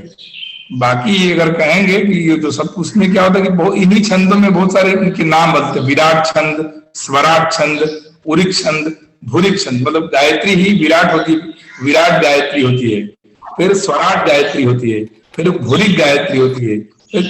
इस तरह से यही गायत्री बहुत सारे रूप में परिवर्तित होती है। तो एग्जैक्ट बताना थोड़ा सा कठिन है। नहीं, केवल पर्टिकुलर क्वेश्चन है कि कौन सा जो कवि है या लेखक है जिसने जो है सबसे बड़े छंदों का ग्रंथ लिखा है, कौन सा ग्रंथ होता है और छंद में वो देखना पड़ेगा, उसी हमें अभी उस ज्ञान में नहीं है कि कौन सा ऐसा ग्रंथ है जो सभी बड़े छंदों में लिखा गया। सामान्य तौर पर जो भी ग्रंथ लिखे जाते हैं वो सभी छंदों में लिखे जाते हैं, नहीं तो एक दो छंद में लिखे जाते हैं। ऐसा नहीं है कि जो सबसे बड़ा छंद है उसी में लिखा जाता है। तो ऐसा कोई ग्रंथ अभी हमें तो दिखा नहीं है, और अगर दिखता है और अन्वेषण करते हैं तो आपके प्रश्न का उत्तर हम दे पाएंगे। अच्छा गुरु जी, पढ़ते वक्त में कैसे पता चलेगा कौन सा छंद में लिखा गया ग्रंथ जो है? उसीलिए तो वेदांत पढ़ना है उसीलिए तो वेदांत पढ़ना है। धन्यवाद, धन्यवाद गुरु जी, नमो नमः। प्रणाम प्रणाम, बहुत अच्छा लगा आपसे प्रश्न सुन। और कोई प्रश्न कर रहा है? Now we'll have Nagapriya ji. जी नमस्कार गुरु जी। जी नमस्ते। नागप्रिया, मेरा पहला प्रश्न तो यह है कि दधाती का मतलब समझाएं प्लीज। और दूसरा प्रश्न यह है कि आपने कहा ये सारे वेद जो हैं ब्रह्मा जी के मुख से उत्पन्न हुए हैं, तो मेरा प्रश्न यह है कि ब्रह्मा जी कौन से ब्रह्मा जी? एक तो कहते हैं ना कि चतुर्मुख वाले ब्रह्मा जी हैं और एक परम ब्रह्मा है, तो इस पे थोड़ा इलाबोरेट करेंगे? बहुत बहुत ही कठिन क्वेश्चन और बहुत ही अच्छा question, thank you so much. पहला आपका प्रश्न था क्या, कि एक बार पुनः बोल देंगे पहला प्रश्न? दधाती, धा धरणे धातु एक है, धा से दधाती शब्द बनता है, ठीक है, समझ में आया? Hello Nagapriya ji. One minute, what happened to? I think she has muted herself. Let me again mute her.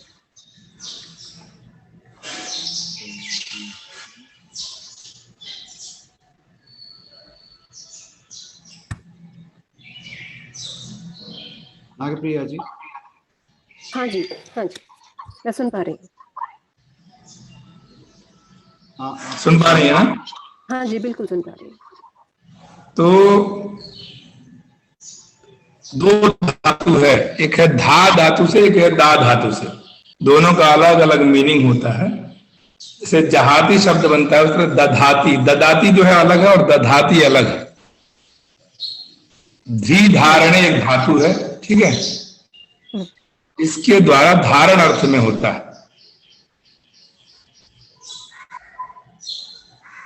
और दूसरा क्वेश्चन आपका था, पहला समझ में आ गया ना कि नहीं आया? समझ में आ गया गुरुजी। हाँ जी आ गया। और ददाती और दधाती में अलग अंतर है, ठीक है ना, ऐसा समझिए।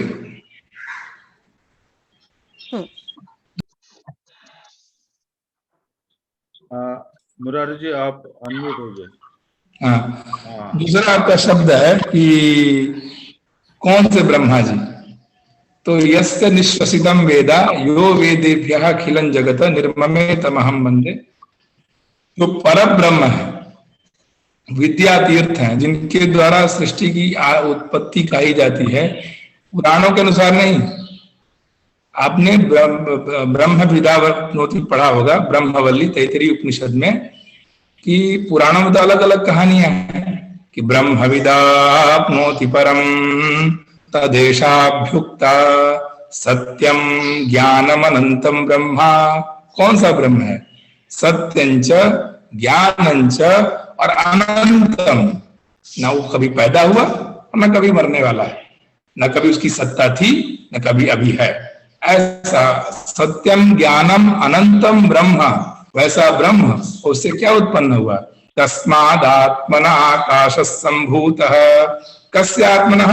ब्रह्मणः आत्मनः आकाशस्य उत्पत्ति जातः। आकाशाद् वायुः, आकाश से वायु, वायोरग्नि, वायु से अग्नि, अग्निराप, अग्नि से जल, आपः पृथ्वी, और पृथ्वी से औषध, पृथिव्या औषधयः, और पृथ्वी से औषधि और औषधिभ्यो अन्नम, और उससे अन्न, अन्नात् पुरुषः, और अन्न से पुरुष की उत्पत्ति। तो वो पर ब्रह्मणः उसको बोलते हैं, न कि वो ये ब्रह्मा विष्णु महेश इत्यादि देवता, ठीक है? अच्छा जी। जी ठीक है गुरुजी, बहुत अच्छा समझाया, धन्यवाद। गोपाल कृष्ण अलमूरी। नमस्ते गुरुजी। नमस्ते। मेरे 2 प्रश्न है। एक है कि ये शिक्षावल्ली या शिक्षावल्ली? First question. शिक्षावल्ली जो है, शिक्षा तो बोलते हैं, शिक्षा मतलब उपदेश, लेकिन वहां पे जो शी शब्द आया, दीर्घ लिखा गया है, वो इसलिए लिखा गया है कि आर्षत्व है उसमें, मतलब कुछ बातें ऋषियों ने कह गई हैं, उसको हम लोग आर्षत्व प्रमाण बोलते हैं, तो इसलिए उसमें चेंज, क्योंकि वेद है, किसी से लिखा नहीं गया है, तो जैसा ऋषियों ने उच्चारित किया उस तरह हम लोग जानते हैं। तो वो शिक्षा, वहां शिक्षाम व्याख्या श्यामा, वो कह रहे हैं आर्षत्व के लिए लिखा गया है, लेकिन सामान्य शिक्षा ही होता है। अच्छा, थैंक यू। मेरा दूसरा प्रश्न है कि आपने बताया शिखरणी चंद सौंदर्य लहरी का, आप रसई ही रुद्रई ही कुछ बताया था, और एक बार बताएंगे उसके बारे में? रसई रुद्रई छिन्ना यमनस भला ग शिखरिणी, रसई रुद्रई छिन्ना यमनस भलागह शिखरिणी, मतलब इसका अर्थ हुआ यह मतलब यमाता, यह मतलब जो यह होगा वो लघु होगा, माँ दीर्घ होगा, ता दीर्घ होगा, ये वर्ण छंद है। लेकिन सामान्य आपको इसमें समझना कि जो 6 और 11 दो जो एक पद में 6 अक्षर पे रुकना है, फिर एक दूसरे में 11 पे, ठीक है। तो आज के सत्र को यही विराम देते हैं। आई होप, थैंक यू, बहुत बहुत धन्यवाद, आप सभी ने हमें सुना और अवसर दिया। आप वेद संस्कृति जो समिति है, धन्यवाद for CSR Prabhu, thank you for the CSR Prabhu and अकेला बाबूजी। So you all gave me this great opportunity to share my knowledge. I hope you all understand. आज का सेशन हिंदी में था, इसके लिए हम क्षमा चाहते हैं। थोड़ा सा अच्छा सा पढ़ा सके इसीलिए हमने हिंदी चूज किया, और आई होप ये आप सब समझे होंगे। अभी भी मैं रिक्वेस्ट करता हूं कि जब आपको जहां भी समझ में नहीं आया हो, आप हमें बता सकते हैं, उन विषयों को हम पुनः आपको बता सकते हैं। बहुत बहुत धन्यवाद। Thank you, Tripathi ji. It is a very good session today. Again, the question answer session, which has lasted for about half an hour. It is a very useful session for all of us, and so is all last three days also. We have gained quite a bit. All the basics of Vedas we have learned, Vedangas we have learned, and there is lot much to do our homework. So whatever we start is only the guidance to all of us, and then we have this PPT, the PPT which you are going to give us, and also all these videos will help us in understanding the concepts better. Now I think now you are busy for next 2 days. Yeah, I am going for the Narayana. Yeah. So now, when are you going to reschedule that? Can we talk later on this? Yeah, I'll tell you later. Okay, good. Thank you, Ji. And let us, on behalf of all the students, let me thank you for the efforts you have put in making PPTs.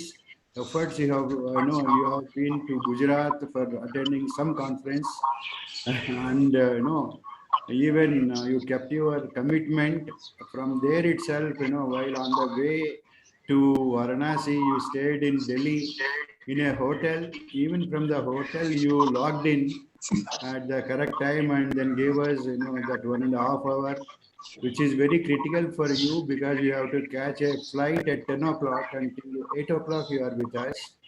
And so I felt a little sorry that we had to hurry up. That sort of tension we have to create for you. Sorry. And then also we look forward for some more sessions, and the Dharma Shastras, the other 2 days which you are going to give us. Again, that will be very exciting for all of us. So please do give the schedule for that. When I do the Dharma Shastra, you have to make a 2-3 session for question answer session. Definitely we'll give you 2-3 sessions. Dharma Shastras, that is the most wanted questions by everybody. What is our dharma? for different situations, for different roles, the dharma differs. So I agree with you. So please do give us, if you want more sessions also, we are with you. So now with this, let us thank Krishna Murari Tripathi ji for giving us gyan on Vedas and Vedangas. Now we will have a Prarthana and then Janaganamana. Satyavati ji, are you there? हाँ महोदय. Okay. Please do Prarthana for all of us. ॐ सहनाववतु सहनौ भुनक्तु सह वीर्यं करवावहै तेजस्विनावधीतमस्तु मा विद्विषावहै. ॐ शान्ति शान्ति शान्तिः. सर्वे वै सुखिनः सन्तु सर्वे सन्तु निरामयाः सर्वे भद्राणि पश्यन्तु मा कश्चित् दुःखभाग् भवेत्. ॐ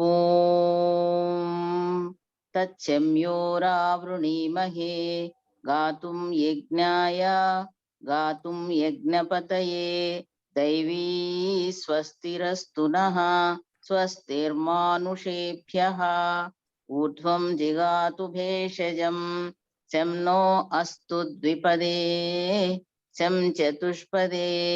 ॐ शान्ति शान्ति शान्तिः.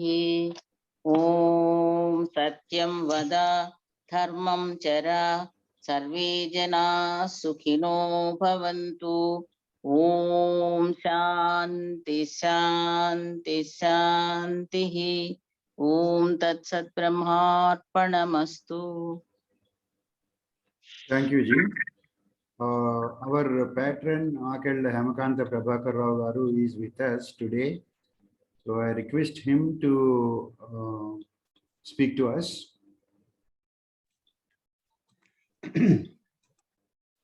धन्यवादः. धन्यवादः. नमस्कारः सर्वेभ्यः. Krishna Murari ji, I am very much thankful for your kind speech on Vedas and Vedangas, and we look forward for your Dharma Shastras also in future at your scheduled time.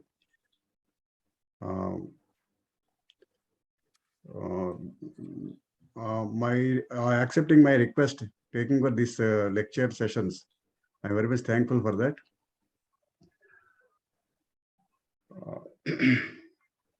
I could not attend all the lectures because of my previous other commitments.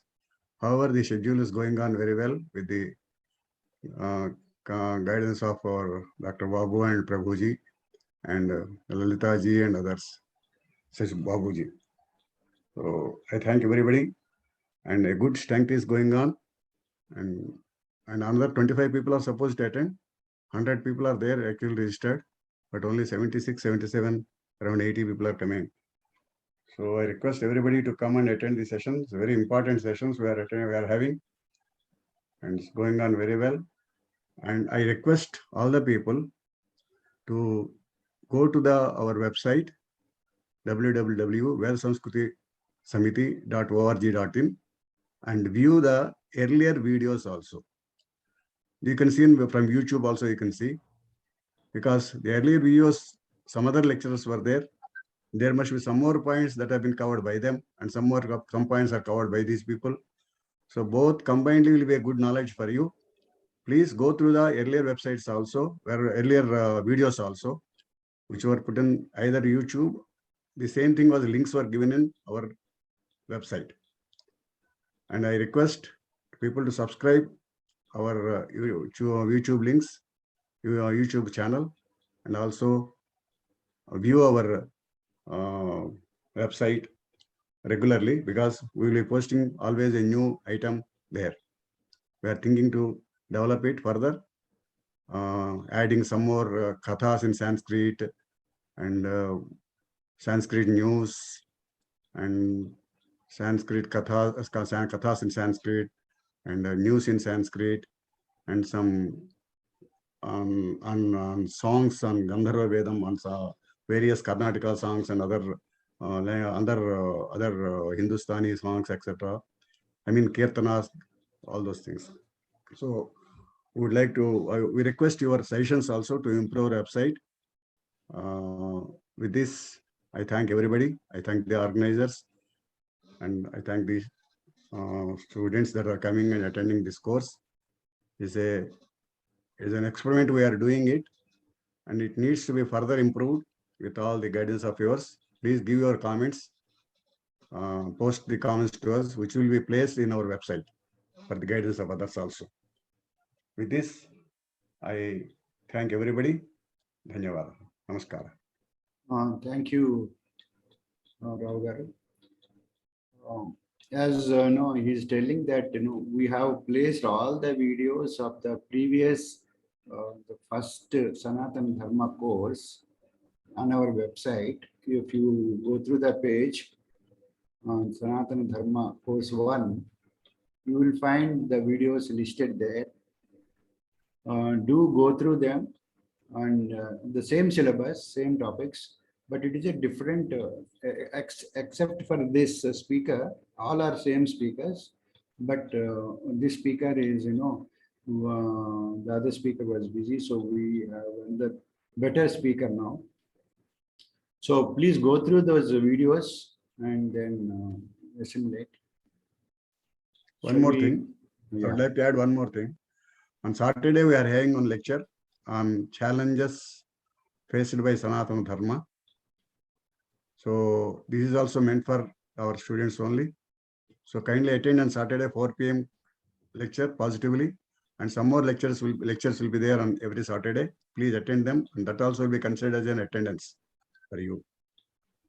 And we are planning to bring from Dr. Prabhu the Ashtavakra Gita every Sunday.